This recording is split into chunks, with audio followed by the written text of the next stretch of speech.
Hi friends, வாங்க, வணக்கம். எல்லோரும் எப்படி இருக்கீங்க? நல்லா இருக்கீங்களாப்பா? சாப்பிட்டீங்களா?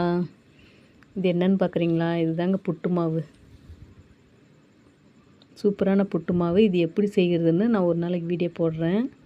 நான் வந்து புட்டு மாவு எப்படி செய்கிறதுன்னு வீடியோ போடுறேன் அப்படின்னு சொல்கிறதுக்காக தான் இந்த புட்டு மாவே காமிக்கிறேன். சூப்பர் டேஸ்ட்டுங்க இது. அதிக வேலையும் இல்லை, அதிக செலவும் கிடையாது இதில். சரிங்களா?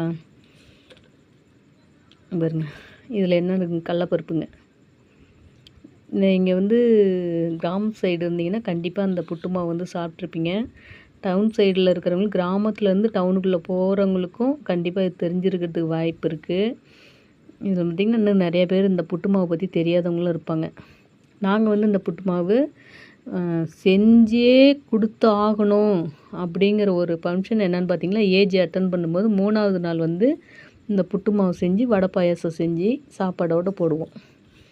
அப்போ அந்த வயசுக்கு அந்த பொண்ணுங்களுக்கு பார்த்திங்கன்னா அந்த புட்டு மாவு வந்து 3வது நாள் செஞ்சு கொடுப்போம். எங்கள் ஊர் ஐதீகம் கண்டிப்பாக வந்து எல்லாருமே அந்தமாரி ஏஜ் அட்டன் பண்ணி 3வது நாள் இந்த மாவு கொடுப்பாங்க. இப்போ இந்த மாவு எப்படி கிடச்சிதுன்னு பார்க்குறீங்களா? எங்கள் அண்ணன்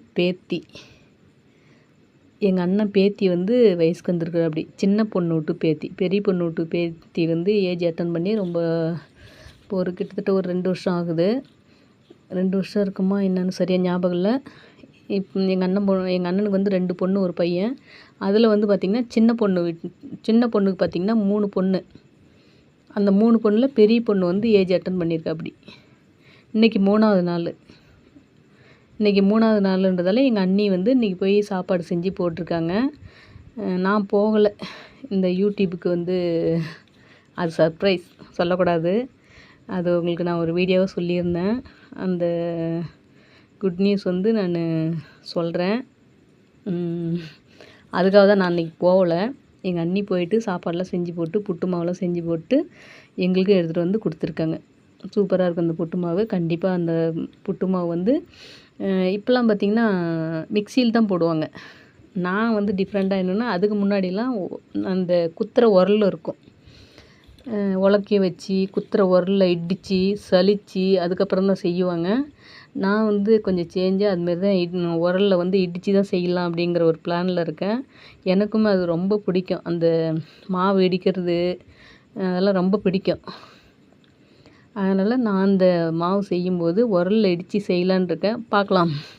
வெயில் பயங்கரமாக அடிக்குது, செய்ய முடியுமான்னு தெரியல. அப்படியே முடியலனாலும் கண்டிப்பாக நான் மிக்சியில் அரைச்சியாவது செய்வேன். ஆனால் முடிஞ்ச அளவுக்கு அந்த கல் உரல் இருக்குது இல்லைங்களா, அதில் தான் குத்தி சலித்து செய்யலான் இருக்கேன். சப்போஸ் முடியலன்னா மிக்சியில் அரைச்சிக்குவேன். நீங்கள் மிக்சிலே அரைச்சிக்கலாம். நாங்கள் கிராம சைடு இருந்தெல்லாம் அந்த உரல்லாம் இன்னமும் இருக்குது. எங்கள் வீட்டில் குத்துற உரல், மாவாட்டுற உரல், இந்த அரிசி பருப்பு இதெல்லாம் உடைக்கிற இயந்திரக்கல், அம்மி எல்லாமே இருக்குது. அதனால் நீங்கள் டவுனுக்குள்ளே இருக்கிறவங்களா இருந்தாக்கா இதில் வந்து மிக்சியில்